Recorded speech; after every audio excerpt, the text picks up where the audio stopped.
اعوذ باللہ من الشیطان الرجیم بسم اللہ الرحمن الرحیم یا رب لک الحمد کما ینبغی لجلال وجهک وعظیم سلطانک رب اشرح لی صدری ویسر لی امری واحلل عقدۃ من لسانی یفقہوا قولی رب زدنی علما۔ السلام علیکم ورحمۃ اللہ وبرکاتہ۔ پارہ نمبر 29، سورۃ المدثر، اردو ترجمہ اور تفسیر۔ گزشتہ سبق میں ہم نے اس کی ابتدائی تعارف کو پڑھ لیا۔ آج کے سبق میں آیت نمبر 1 سے باقاعدہ آغاز کیا جا رہا ہے۔ تعارف میں ہم نے اس سورہ کے اسباب نزول پر اور اس تمام کے تمام پس منظر پر گہری نظر ڈالنے کی کوشش کی اور سمجھنے اور جاننے کی کوشش کی کہ کن حالات میں اس سورہ کا نزول ہوا تھا، اور ہم نے اس کو سورۃ المزمل سے ریلیٹ کر کے جب جانا تو ہم نے دیکھا کہ سورۃ المزمل میں اللہ رب العزت نے اپنے پیغمبر محمد مصطفیٰ صلی اللہ علیہ وآلہ وسلم کو پکارا، ندا دی اور قیام اللیل کے اہتمام کی ترغیب دی۔ اور سورۃ المدثر کو اگر ہم دیکھیں اس کے بالکل سٹارٹ کو، تو اس سورہ میں قیام النہار یعنی عملی محنت اور مشقت کی تیاری کا حکم ہے۔ اور وہ کیا ہے؟ ابتدائی آیات کو ایک دفعہ پڑھ لیتے ہیں۔ اللہ فرماتا ہے، یا ایہا المدثر قم فانذر وربک فکبر وثیابک فطہر والرجز فہجر۔ اے چادر اوڑھنے والے، کھڑے ہو جائیے، آپ اٹھیے اور لوگوں کو خبردار کیجیے۔ دراصل یہی وہ ذمہ داری ہے جس کا ذکر سورۃ المزمل میں بھی کیا گیا، اِنَّا سَنُلْقِي عَلَيْكَ قَوْلًا ثَقِيلًا، جس کا ذکر ہم نے پڑھا تھا کہ بے شک ہم عنقریب آپ پر ایک بھاری بوجھ ڈالنے والے ہیں۔ اور وہ کیا ہے؟ وہ ہے اس قرآن کی دعوت کی ذمہ داری، کہ جس کے بارے میں سورۃ الحشر میں بھی ہم آیات پڑھ کے آ چکے ہیں۔ لو انزلنا ھذا القرآن علی جبل لرأیتہ خاشعا متصدعا من خشیۃ اللہ، کہ یہ قرآن تو اگر پہاڑوں پر بھی اترتا تو وہ بھی خشیت الہی سے چور چور ہو جاتے۔ اور قرآن کریم میں بہت سے مقامات پر اللہ کے نبی کو جب دعوت و تبلیغ کے فریضہ جو کہ ان کو سونپا گیا اس کا ذکر ہے، وہاں اس معاملے کی نزاکت کا ذکر بھی ہے کہ حالات شروع میں ہماری سوچ سے زیادہ خطرناک تھے، زیادہ پرکٹھن تھے۔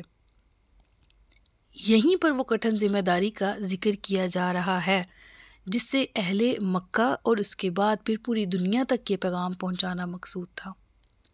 توحید کہ جو کہ ایک طرح سے خلط ملط ہو چکی تھی، عقیدہ توحید جو ہے وہ تقریباً تباہ ہو چکا تھا مشرکین مکہ کا، تبھی تو مشرک کہلاتے تھے نا۔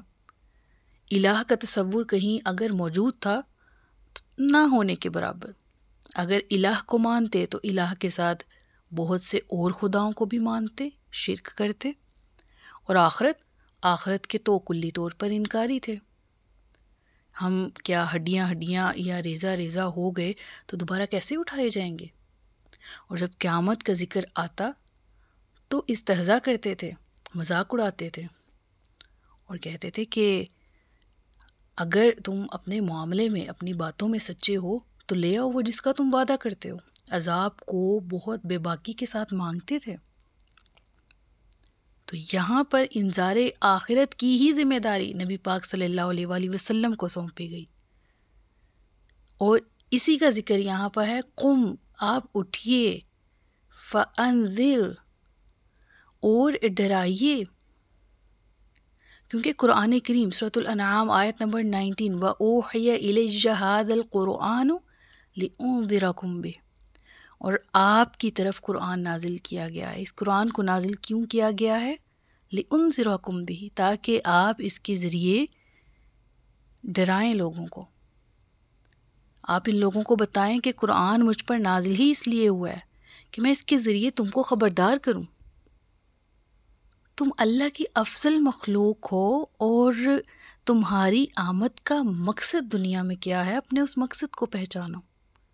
تم ایسے ہی پیدا نہیں کیے گئے، تمہیں بلا وجہ نہیں بنا دیا گیا، اپنے دنیا میں ہونے کے مقصد کو پہچانو، اپنے وجود پر غور کرو۔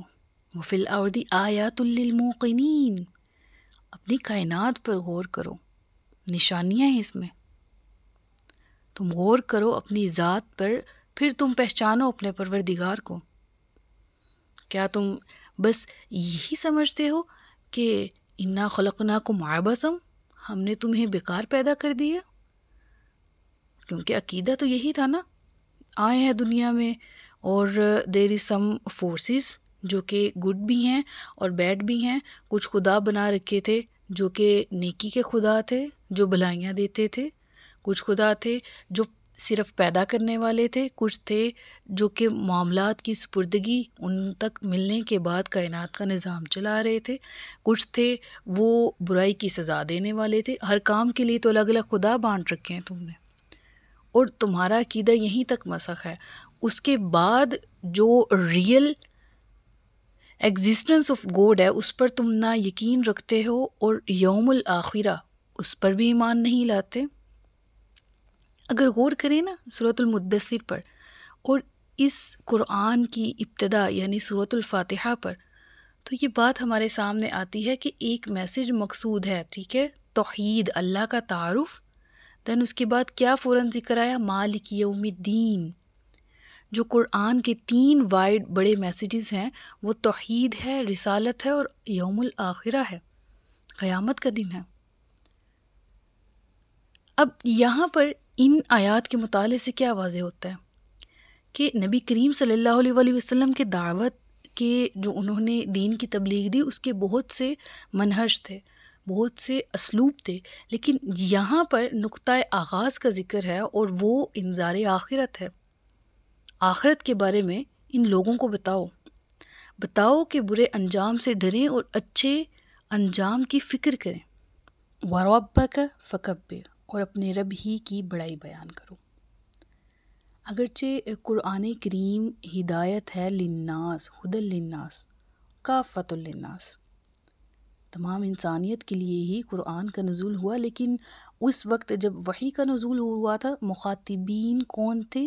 یعنی اولین مخاطبین اہل مکہ اور اہل قریش تھے، اور صدیوں سے شرک کو قبول کر چکے تھے۔ مشرکانہ عقائد ان کے دماغوں میں، ان کے دلوں میں جس طرح کے پکے ہی ہو چکے تھے، اور پھر قومی برتری کا احساس بھی تھا، کسی کو اپنے سامنے تو گنتی میں نہیں رکھتے تھے، سمجھتے تھے کہ سب سے زیادہ معزز، سب سے زیادہ باعقل، سب سے زیادہ ذی شعور، سب سے زیادہ دور اندیر، سب سے زیادہ ذہین لوگ تو ہم ہی ہیں۔ اپنے آپ کو تو بہت بڑا سمجھتے تھے نا، اور اللہ تعالیٰ نے اپنے رسول صلی اللہ علیہ وآلہ وسلم کو کیا فرمایا کہ اپنے رب کی بڑائی کا عقیدہ بھی رکھو اور اس کا بھی اعلان کرو۔ جب آپ کا ان میں جو نسلی برتری موجود ہے، خواہ اپنے آپ کو عمل کے اعتبار سے اچھا جانتے ہیں کہ ہم تو کعبہ کے متولی ہیں، ہم نے تو مکہ کا ٹھیکہ لے رکھا ہے، ہم تو تجارت پر عبور رکھتے ہیں، ہم تو زبان کے اعتبار سے بڑے ماہر ہیں، ہمیں تو اپنی نسل پر فخر ہے، وغیرہ وغیرہ۔ ارے ان کو بتاؤ کہ اللہ اکبر، اللہ ہی بلند، اللہ ہی بڑا ہے۔ لہٰذا آج کے دور میں بھی اگر ان چیزوں کو سامنے رکھیں تو ہمیں یہ بات معلوم پڑتی ہے کہ توحید میں there is no compromise in the concept of توحید۔ پاکی اور بڑائی ساری اس ایک پروردگار کے لیے ہے۔ تم اس ایک اللہ کی بڑائی بیان کرو اور ان کے ذہنوں سے جو توحید کے عقیدے مسخ ہو چکے ہیں اس گندگی کو نکالو اور ان کے ذہنوں کو پاک کرو۔ گو کہ یہ اگلا ٹارگٹ تھا، ایک اگلا ٹاسک تھا جو اللہ کے نبی کو اسائن ہوا تھا۔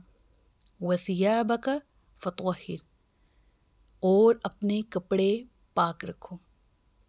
جس طرح آپ صلی اللہ علیہ وآلہ وسلم کی زندگی کا مقصد پاکیزہ ہے، اسی طرح آپ صلی اللہ علیہ وآلہ وسلم کا لباس بھی پاک اور صاف ہونا چاہیے۔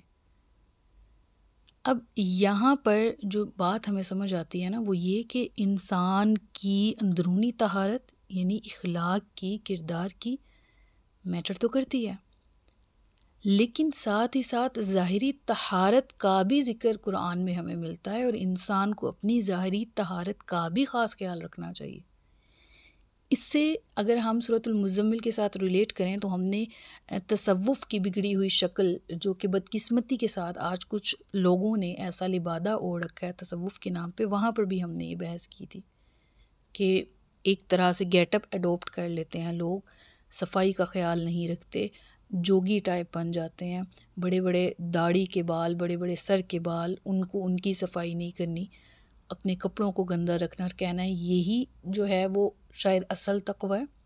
اس کے علاوہ میں جو بدھزم ہے یا اگر میں ہندوازم اس کا مطالعہ کر رہی تھی پچھلے دنوں، تو میں دھنگ رہ گئی کہ کس قدر خباثت کے ساتھ وہ لوگ اپنی زندگیاں گزار رہے تھے۔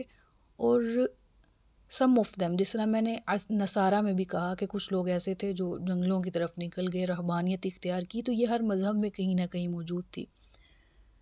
تو اس قدر کہہ لیں کہ ناپاک زندگی گزار رہے تھے اور اس کو اسی طرح کا لیول سمجھتے تھے تقویٰ کا۔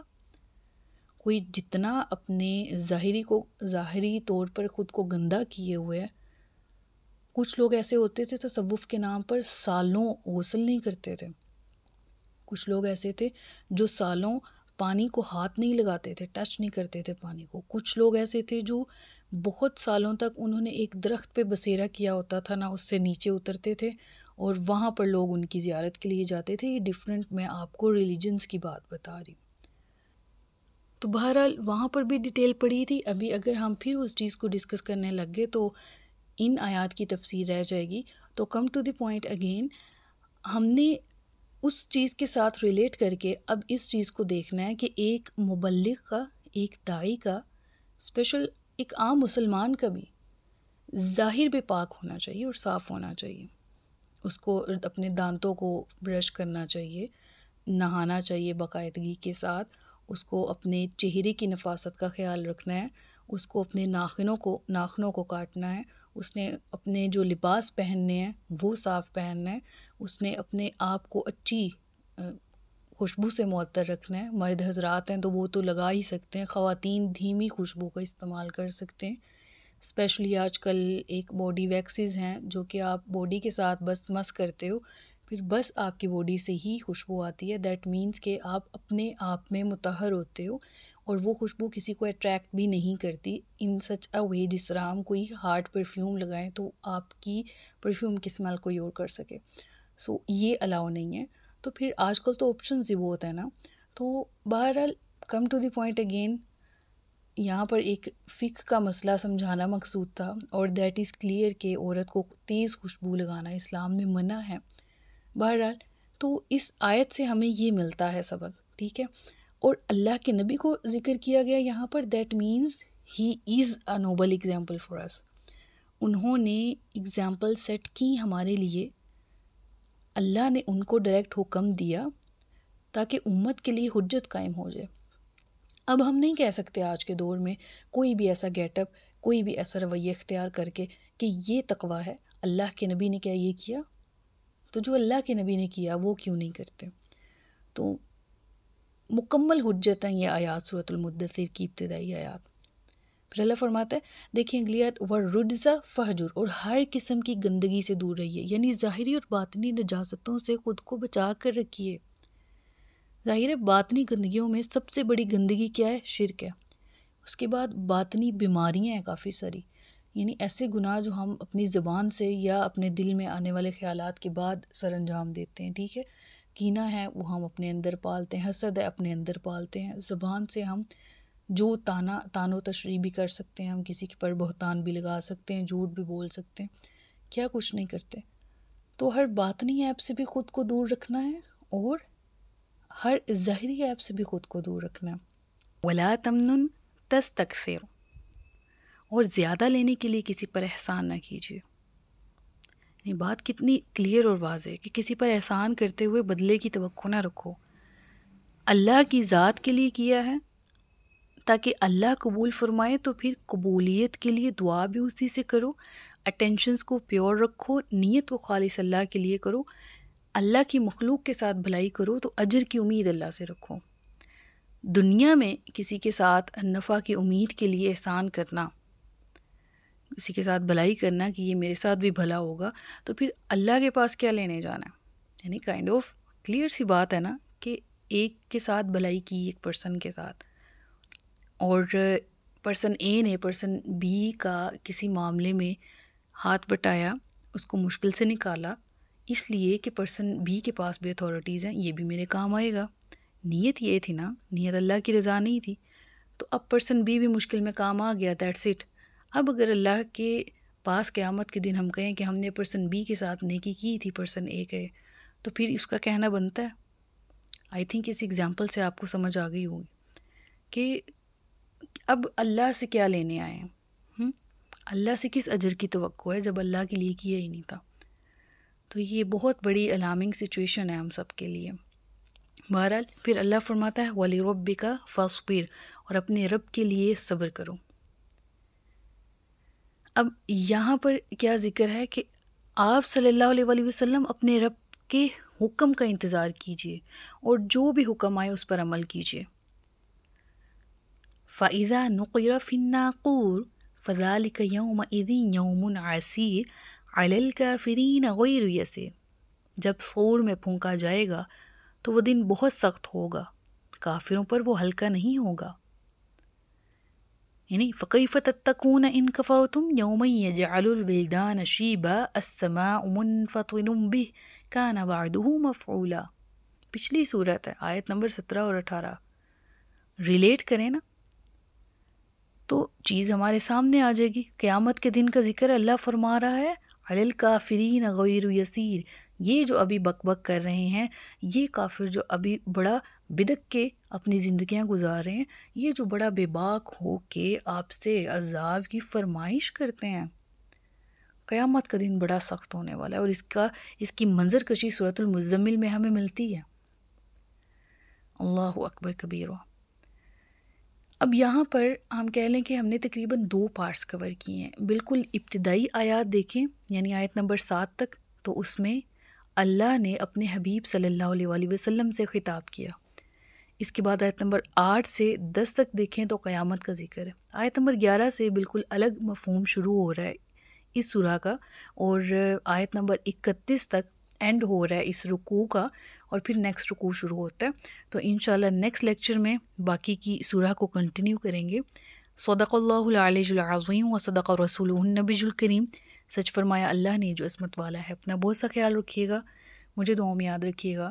تاجدار ختم نبوت زندہ باد، پاکستان پائندہ باد۔ السلام علیکم ورحمۃ اللہ وبرکاتہ۔